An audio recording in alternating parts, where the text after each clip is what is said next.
Graças a paz, queridos, é com grande alegria que mais uma vez estamos aqui para compartilharmos da palavra do nosso Deus, da palavra do nosso amado Senhor. E nessa noite, Deus ele colocou algo no meu coração para estar compartilhando com os amados, que é a respeito de fé e confiança em Deus. Quando nós pensamos em fé, logo nós nos remetemos a um texto muito conhecido na palavra de Deus, a um texto clássico a respeito da fé, que é lá em Hebreus 11, no versículo 1, que diz que a fé é o firme fundamento das coisas que se esperam e que você não vê. Então, você ter fé é você acreditar que algo vai acontecer sem você ter a certeza de que ela irá acontecer. É você confiar que irá ser suprido, que irá se realizar, mesmo sem você ter nada físico, palpável, que comprove isso. Quando nós falamos de fé, nós temos a fé natural, que todo ser humano tem, independente de ter tido um encontro com Deus ou não, e nós temos a fé espiritual, que é a fé que faz mover montanhas, é a fé que faz abrir mares, e que nesta noite eu quero convidar os amados a verem uma fé que faz rio se abrir, que se encontra lá em Josué, no capítulo 3, um texto muito conhecido. A amada igreja pode abrir suas Bíblias em Josué, no capítulo 3, que fala justamente a respeito dessa fé. Quando nós falamos de fé, a fé, ela vem por ouvir e ouvir a palavra de Deus. Então, a fé não é algo que nós dormimos sem e acordamos com. A fé não é algo que simplesmente brota na nossa vida, não. A fé, ela precisa ser construída, a fé, ela precisa ser desenvolvida. E uma frase que eu achei tão bonita, que eu até anotei aqui: Deus nos concede fé à medida em que caminhamos com Ele. Então, à medida que nós caminhamos com o Senhor, a nossa fé ela é desenvolvida. E lá em Josué, no capítulo 3, estão 17 versículos que nós estaremos lendo. Antes de nós lermos esse texto muito rico, eu quero apresentar para vocês o contexto desse texto. Em que situação esse povo se encontrava. Quando nós pensamos a respeito do povo de Deus, do povo de Israel, nós sabemos que eles eram prisioneiros no Egito e que Deus os libertou da mão de Faraó. E Deus prometeu para eles uma terra que iria manar leite e mel, que seria a terra prometida. E até eles chegarem nessa terra prometida, eles tiveram que passar por muitos obstáculos. E uma viagem que talvez duraria no máximo 2 semanas, acabou durando 40 anos.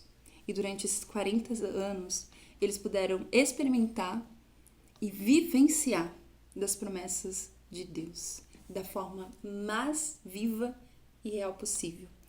Desde serem alimentados por meio do maná, até serem guardados por uma nuvem durante o dia e uma coluna de fogo durante a noite para os proteger do deserto, que durante o dia é muito quente e durante a noite é bastante frio.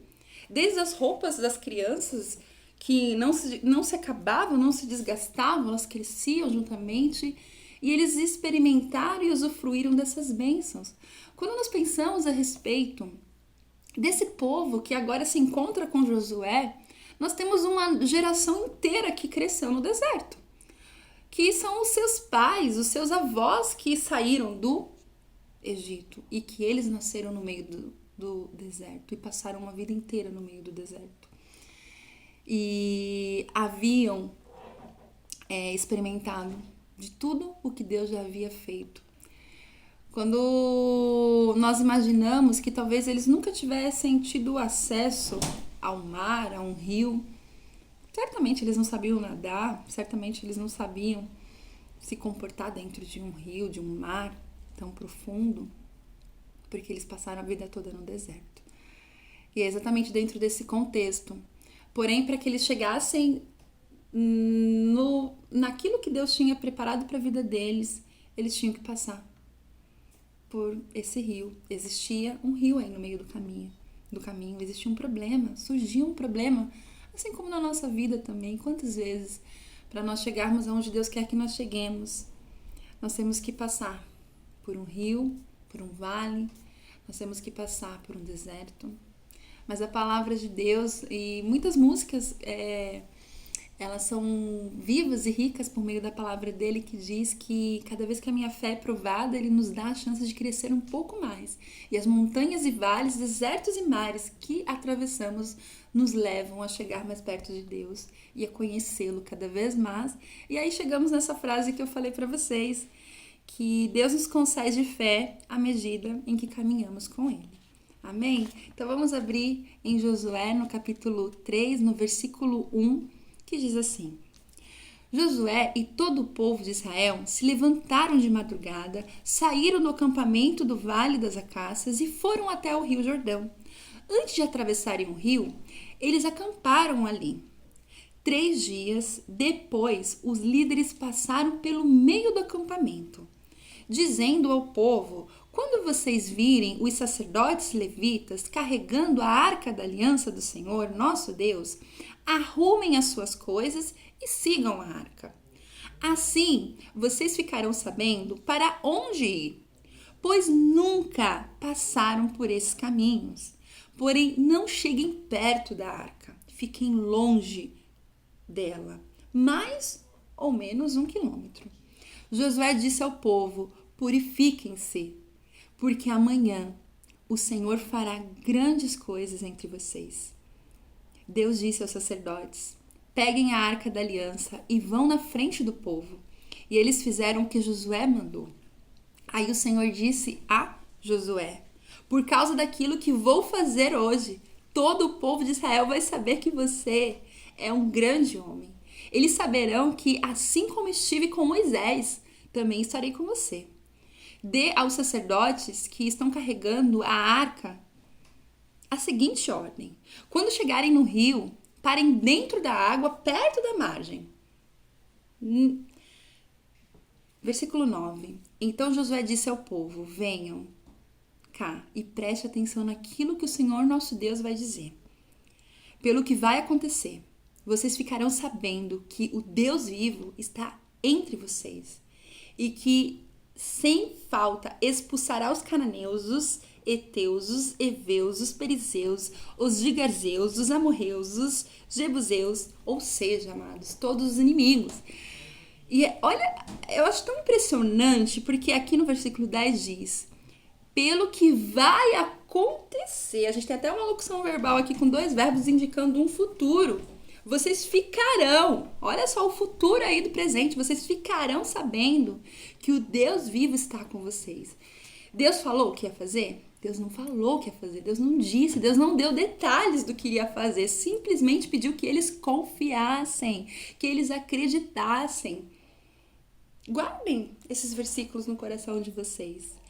E no versículo 11 diz assim: a arca da aliança do Senhor de toda a terra vai atravessar o rio Jordão na frente de vocês. Agora escolham 12 homens, um de cada tribo de Israel. Quando os sacerdotes que estão carregando a arca da aliança do Senhor Deus, o Senhor de toda a terra, puserem os pés dentro da água. Amados, prestem atenção nisso, grifa na sua Bíblia, coloca aquela corzinha colorida se for no seu tablet, se for no seu celular, mas grave isso no seu coração. Quando eles puserem os pés dentro da água do Jordão, o que vai acontecer? O Jordão vai parar de correr. E as águas da parte de cima ficaram amontoadas num lugar. Era tempo de colheita, o rio, as águas do rio haviam coberto as margens. Foi nessa ocasião que o povo saiu do acampamento para atravessar. Foi no momento que não tinha nenhum lugar seco, que o rio estava no seu limite, muito além da margem. Os sacerdotes iam na frente, levando a arca da aliança.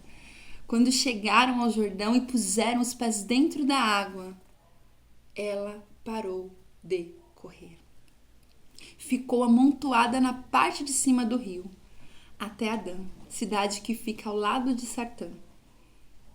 Na parte de baixo, o rio secou completamente até o Mar Morto. Então o povo passou para o outro lado, perto de Jericó.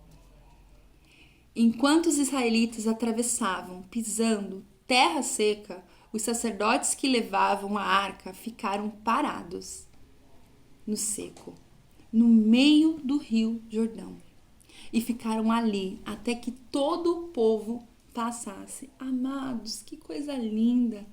E dentro desse texto, Deus traz pra gente algumas lições. E eu separei, existem muitas lições, mas eu separei 4 pontos muito que me chamaram atenção a respeito dessas ordens que Deus dá e da forma como esse povo agiu. E eu quero fazer uma relação com as nossas vidas.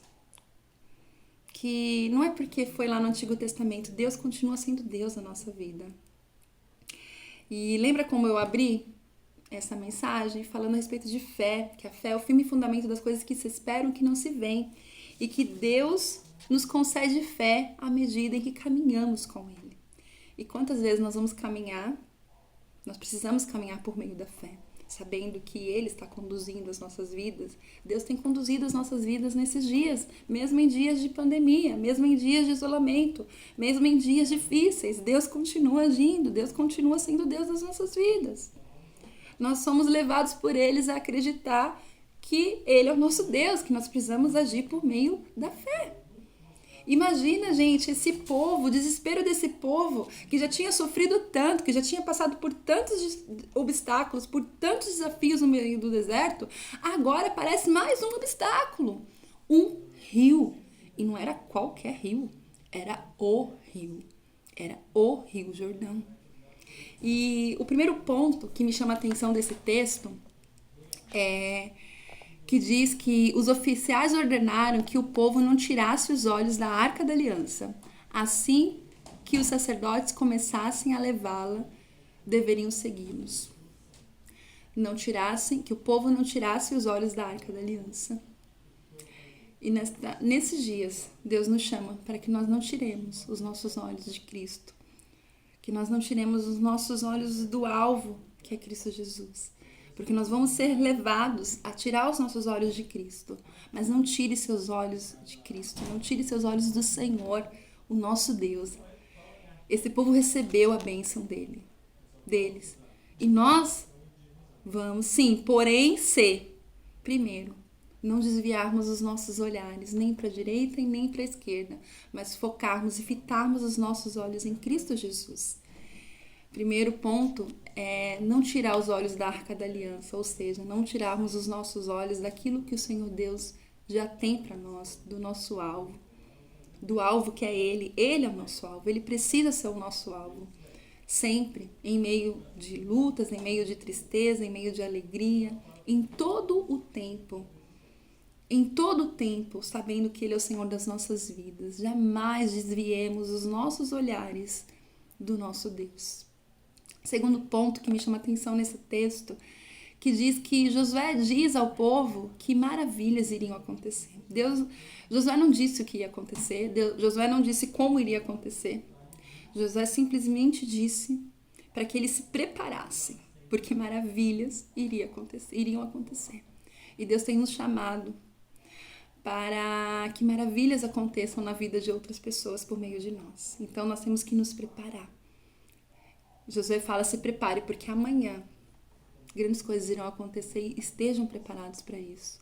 E Deus está nos dando esse tempo para nos prepararmos, para conhecermos mais da palavra dele, para ouvirmos mais da palavra deles, para meditarmos mais, para sermos agentes de transformação, agentes de milagre, para sermos embaixadores, sabe, da paz, da alegria, essa alegria que não pode fugir dos nossos corações, nem da nossa vida, mediante a qualquer situação. Nós precisamos levar esse amor de Cristo em todo o tempo. Josué disse ao povo que maravilhas iriam acontecer, mas ele não precisou dizer ao povo que iria acontecer. E Deus já nos disse que grandes coisas Ele tem reservado e preparado para nós. Coisas que nós nunca vimos, coisas que nós nunca ouvimos, coisas que nós nunca imaginamos, coisas que nós nunca sonhamos. É exatamente isso que Deus tem preparado para nós. Terceiro ponto que me chama muita atenção nesse texto é que Josué mandou os sacerdotes levarem a arca até a margem do rio, onde eles deveriam parar. E eles deveriam parar exatamente onde Josué pediu que eles parassem. Nenhum passo a mais, nenhum passo a menos. Onde Deus tem nos chamado para que nós paremos. Onde Deus tem nos chamado para parar? Onde Deus tem nos chamado para pararmos, para ali sermos sacerdotes do Senhor, para abençoarmos vidas. Josué mandou os sacerdotes levarem a arca até a margem do rio, onde deveriam parar. Deus tem chamado para que você seja bênção e agente de transformação aonde você está, da forma que você está. Então, seja um agente de transformação e agradeça.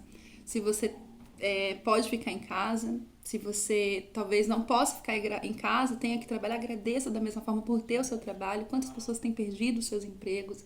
Quantas pessoas estão fora das suas casas? Eu tenho amigas que trabalham em cruzeiros e que estão em outro país, em um porto, e que não sabem nem quando vão poder retornar, estão dentro de uma cabine sem poder retornar para suas casas. Estão lá todos os dias se comunicando com as suas famílias, só por redes sociais e com medo de serem contaminados, porque existem pessoas dentro do navio já contaminadas. Então, é um momento de parar, não é um momento de seguir. Às vezes, quantos planos nós fizemos, né, para 2020?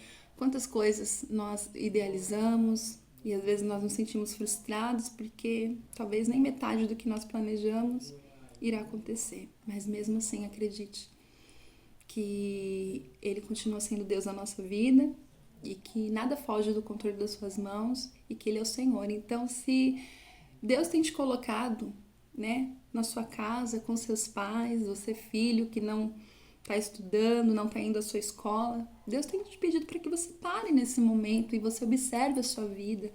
O que pode ser mudado, o que pode ser transformado, de que maneira Deus pode te usar, você esposo, você esposa, você marido, você filho, você avó, você avô. Deus tem colocado você nesse lugar, nesse momento, para que você seja usado por Ele. Esse é o terceiro ponto. Primeiro ponto, olhar para a arca, não desviar o olhar para o alvo, que é Cristo Jesus. Segundo ponto, Josué disse que maravilhas iriam acontecer. O que tem acontecido nas nossas vidas, mesmo diante da luta, mesmo diante das tristezas? Terceiro ponto, fique aonde Deus mandou você ficar. Para que a bênção do Senhor aconteça, para que o milagre sobrenatural aconteça. Deus não falou o que iria fazer, simplesmente mandou que eles parassem. E o quarto ponto, que é muito maravilhoso, que faz com que a gente, comece a pensar e repensar que tipo de fé nós temos tido. Será que nós temos caminhado de fato com o Senhor?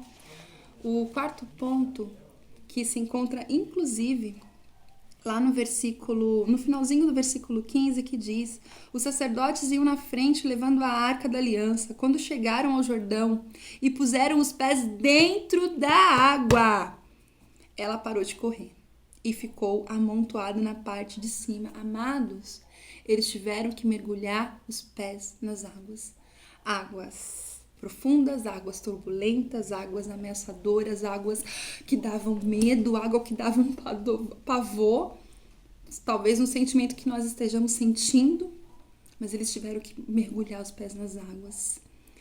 E Ele agiu até que eles pusessem os pés nas águas, dando o primeiro passo de fé e obediência. Só então, só depois que eles mergulharam os pés nas águas, Ele deteve o curso do rio, Ele mudou a sorte deles. E a fé que abre mares, que move montanhas, só foi concedida quando eles deram o passo e seguiram as orientações de Deus. Então, essa fé, amado, que nós precisamos ter, que é o firme fundamento das coisas que se esperam, que não se veem, é essa fé que Deus nos convida a ter. Nós precisamos dar um passo de fé, um passo de ousadia e, principalmente, seguirmos as orientações do nosso Deus. Amém, amados? Que o nosso Papai do Céu esteja guardando a cada um, livrando de todo mal, e que, em nome de Cristo Jesus, tudo isso vai passar. Mas, certamente, nós não sairemos da mesma forma que nós entramos. Porque nós vamos ser muito mais fortalecidos pelo Senhor, muito mais usados por Ele, tendo muito mais fé e caminhando muito mais com Ele. Amém? Fiquem com Deus, fiquem com o Papai do Céu. Amém.